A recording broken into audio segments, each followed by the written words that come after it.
पाकिस्तान में फायरवॉल लगने की बातें ज़बान ज़द-ए-आम होने के बाद इंटरनेट सर्विसेज काफ़ी स्लो हो चुकी हैं, जिसके बाद पाकिस्तान भर में वीपीएन का इस्तेमाल इंतहाई तेज़ी से बढ़ रहा है और हर कोई इसके फ़ायदे और नुकसान को सोचे समझे बगैर इसे अपने एंड्रॉयड फ़ोन में डाउनलोड कर लेता है। आइए पहले समझते हैं कि वीपीएन होता क्या है। VPN यानी वर्चुअल प्राइवेट नेटवर्क। VPN एक ऐसी एप्लीकेशन या टूल है जो आपकी असल IP एड्रेस को छुपाकर किसी दूसरे मुल्क की IP एड्रेस शो करता है।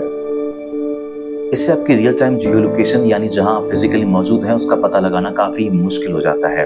VPN वैसे तो काफी पुरानी टेक्नोलॉजी है, लेकिन इसका इस्तेमाल अक्सर उन ममालिक में होता है जहां पर इंटरनेट सर्विसेज को महदूद कर दिया जाता है। बेसिकली VPN का इस्तेमाल इंटरनेट पर आपकी सरगर्मियों को खुफिया रखता है। ये एक महफूज नेटवर्क कनेक्शन काम करता है जिसे इनक्रिप्टेड टनल भी कहा जा सकता है, जो कि आपकी डिवाइस और इंटरनेट के दरमियान मौजूद होता है। इसी तरह VPNs के जरिए आपकी तमाम सरगर्मियां इनक्रिप्टेड रहती हैं, जिससे हुकूमती मशीनरी, इश्तहारी कंपनियां या हैकर्स आपके डेटा को देखने से कासिर होते हैं। दो इकसाम होती हैं, एक डेडिकेटेड IPVPN और दूसरी डायनामिक IPVPN। डेडिकेटेड IPVPN में आपको एक मुस्तकिल IP एड्रेस दिया जाता है। हर बार जब आप अपनी VPN को कनेक्ट करते हैं तब भी वही IP एड्रेस रहता है। ये उस वक्त फायदेमंद हो सकता है जब आपको मखसूस सर्विसेज या एप्लीकेशंस के लिए मुस्तकिल IP की जरूरत हो, जैसे कि कुछ सिक्योरिटी सिस्टम्स या रिमोट एक्सेस की कॉन्फ़िगरेशन।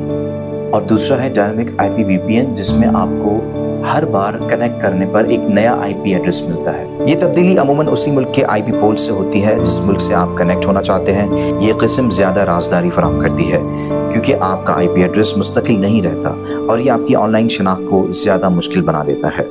अमूमन लोग डायनामिक IPVPN ज्यादा इस्तेमाल करें। अगर आप ये वाला VPN इस्तेमाल कर रहे हैं तो आपको हर बार नया IP एड्रेस फराहम किया जाता है। और अगर आप फेसबुक यूजर हैं तो हर बार लॉगिन करने पर फेसबुक टीम को ये लगता है कि आप हर बार नए IP एड्रेस से लॉगिन करते हैं, तो या आप कोई हैकर हैं या तो फिर आप किसी मशकूक सरगर्मी में मुलविस हैं। और इस सूरत में आपकी ID का ब्लॉक हो जाना मुमकिन तो है, लेकिन रिकवर होना नामुमकिन है। कुछ वेबसाइट्स पाकिस्तान में ब्लॉक हैं और इस सूरत में VPN के जरिए जियो रिस्ट्रिक्शंस को बाईपास करके ब्लॉक शुदा वेबसाइट्स और सर्विसेज तक एक्सेस मिल जाती है। अगर आप चाहते हैं कि आपको काबिल एतमाद VPN सर्विसेज मिलें तो अमूमन आपको सब्सक्रिप्शन की ज़रूरत पड़ती है। आसान अल्फाजों में कहा जाए तो आपको उस तरह के VPNs खरीदने पड़ते हैं। इससे आपका डेटा भी महफूज रहता है। बाज़ ममालिक में VPN सर्विसेज को गैर कानूनी करार दिया गया है और उन ममालिक में China, Russia, Turkey, Egypt, Iran, Iraq, Belarus, north Korea और UAE शामिल है। इन ममालिक में VPN का इस्तेमाल गैर कानूनी है और इस्तेमाल करने पर भारी जुर्माने और कैद की सजा मुकर्रर की गई है।